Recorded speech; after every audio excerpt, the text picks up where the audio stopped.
What's up guys, my name is ESO and welcome back to the channel. While reading through a lot of the comments on my previous Kingdom Come Deliverance Let's Play video, I've noticed that one question has really stood out. Is this the roleplay game for you? Will you enjoy it and should you buy it? So in this video guys, I'm going to be going over lots of things that makes this game unique and different to some of the other things you might have played. And while I am very good friends with the developers of this game, they've not paid me, they've never paid me to make any videos, all my opinions are completely my own. You can also find the timestamps in the description of the different topics I'm going to be talking about, so if you're looking for something specific, you can just jump to there in the video. To give you guys a brief idea, this game has the free roaming of Skyrim, the realistic setting of games like Mount and Blade, and then the storytelling of The Witcher. So I want to start off by talking about character creation. In Kingdom Come Deliverance, you don't have character creation. You'll instead play somebody called Henry. While the ability to customize your character is a staple feature for many roleplay games, there actually is a very good reason behind this decision. And we can understand this more if we look at other games like The Witcher 3, where you play as Geralt, a character with a predefined backstory and appearance. In some ways, not being able to make your very own character can ruin the roleplay for some people. But in the case of The Witcher 3, it enhances the game's storytelling and allows the creator the opportunity to tell us a more meaningful story where the game itself also reacts to your character on a much more personal level. And I find that Kingdom Come really does manage to build a very compelling story of vengeance right from the get-go at the start of the game. That said and done though, for those of you who are worried about not having a character creation system, this is likely a feature that's going to be added later on by mod creators. In fact, the character creation tool already exists in the game. Warhorse Studios has already created a character creation system that they've used to make every single NPC in the entire game. And also, Warhorse has said that they wish to support the modding community as well. But despite Henry not having his own backstory, you can still play the game how you want.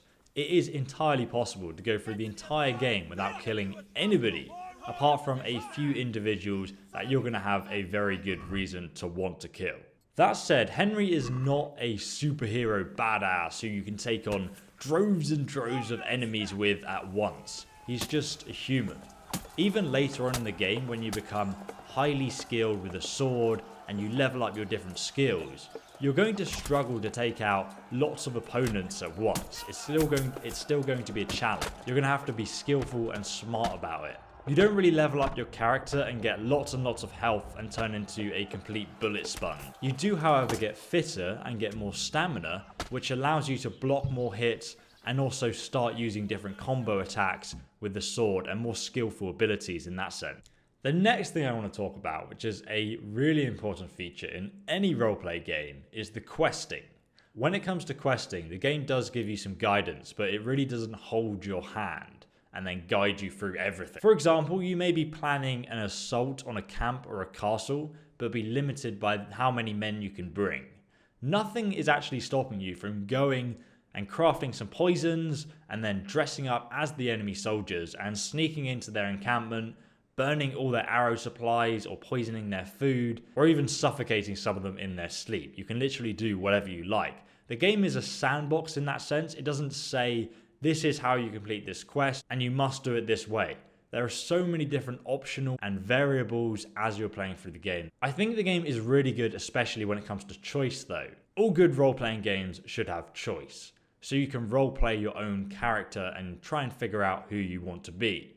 Which is why it's always annoyed me in games like Fallout 4, when you have 4 different speech options and you always arrive at pretty much the same conclusion for every conversation. It's kind of like, why even give us the choice in the first place?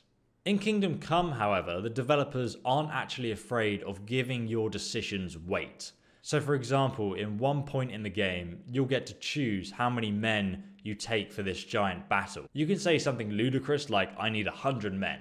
But that will obviously have consequences for other people that you leave undefended because they sent all the men after this silly battle because you said you needed them all, but you didn't. There are lots of situations like that that are going to pop up. So make sure that you think about your decisions while you're playing the game. The game also has a sense of time though. In my most recent video, I showed a quest where you had to investigate a village that had been raided by bandits. At the start of this quest, you have to follow a group of soldiers to the village. You don't have to do this. You could instead just go and completely do something else, go and explore, go and have a nap, but you can bet that your superior officer is going to be pretty bloody angry when you show up late. Or if you just don't bother showing up at all, the game will just carry on without you like in real life. The game doesn't really wait for you in that sense. Another example is in all the different battles in the game, you can literally just sit back and watch the battles between the AI and just see who wins. If you intervene and try and help, then obviously you can try and help sway the battle a little bit, but you don't actually have to take part. The AI will just decide who wins on their own. It's completely random. It's not like the same thing happens every single time you play the game. The AI kind of decide for themselves how things play out. My favorite part of the questing system though, is that the developers are not afraid of you missing part of their game because you made a different decision.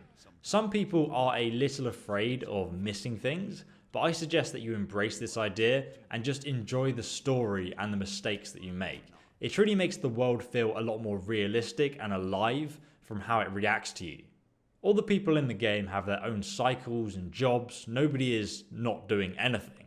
People go to bed at night so they can recover for the morning's work, then they go out and do their jobs.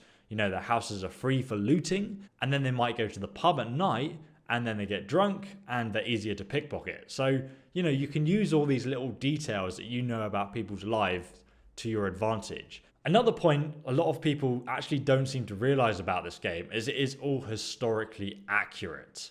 It's based in 15th century Bohemia in 1403. The towns, the castles are all historically accurate, and I've actually been to visit some of these places in real life. They exist, you can go and see them, and you can actually see how the game is very similar to real life, They're all based on different plans, and even the trees and foliage were scanned and put in the game. And literally, as you're driving through the location the game is based, it actually feels like the game. It's a really surreal experience, but they've done an amazing job making this come to life. This is, for all intensive purposes, a realistic medieval game. You need to eat, sleep, drink, and look after yourself as well. Like if you have food in your inventory, it can go rotten, and same with meat, it goes rotten faster. And then if you eat rotten food, you'll get sick. So you need to sort of, it's kind of like a life simulation at the same time. It's very intensive in that sense. Some people don't like that amount of micromanagement, but personally I found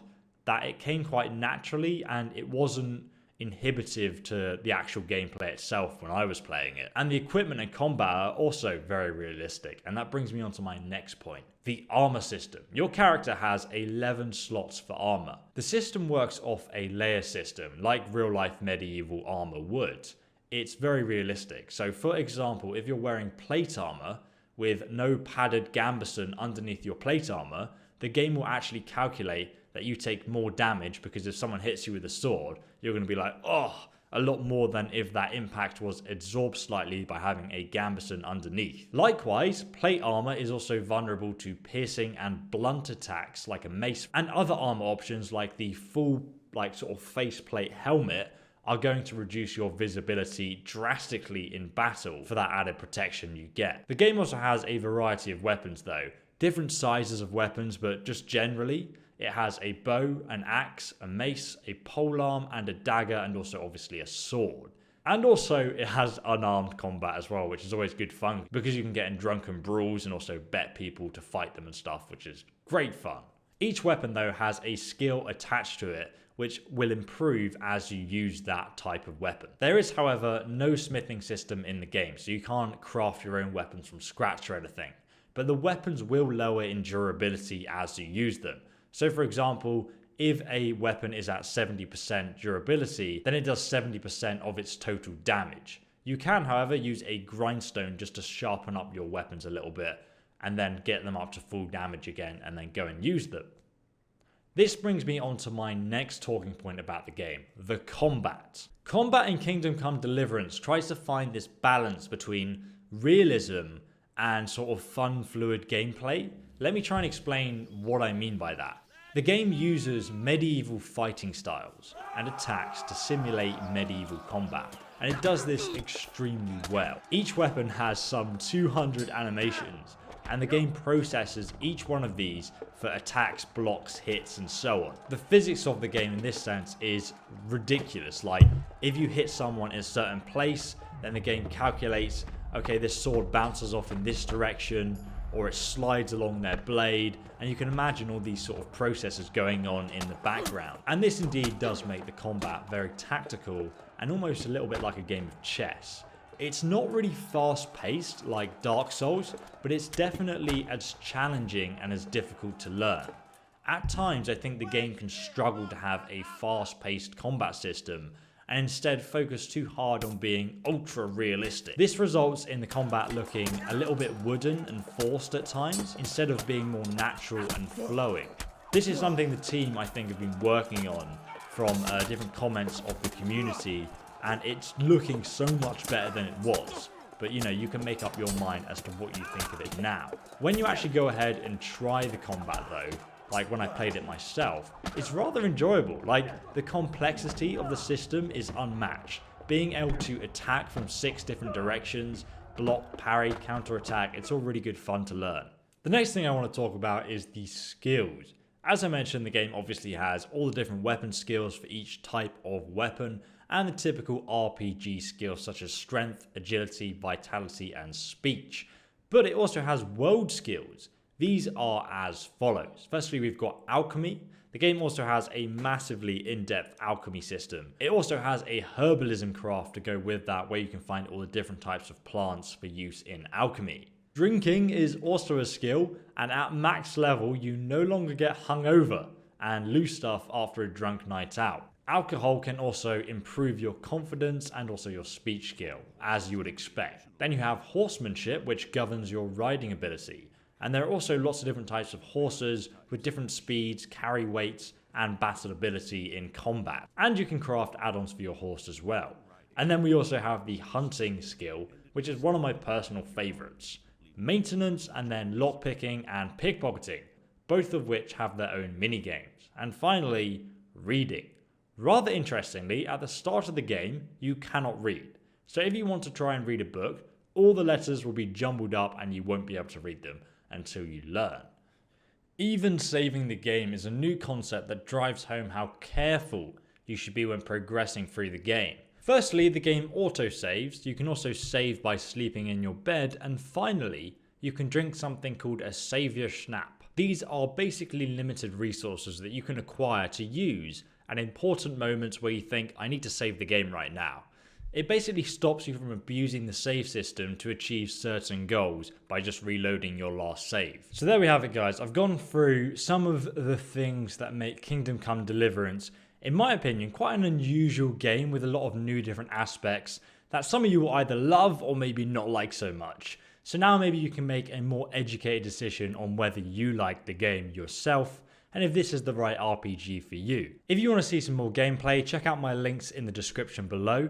And if you want to watch me play through the game myself before you make up your mind, please do subscribe and also press the little bell icon next to the subscription button just there. And then YouTube will actually notify you as soon as the first episode comes out. But thank you very much for watching, guys. My name is ESO, and I will see you guys in the next video. Have a fantastic day, and goodbye.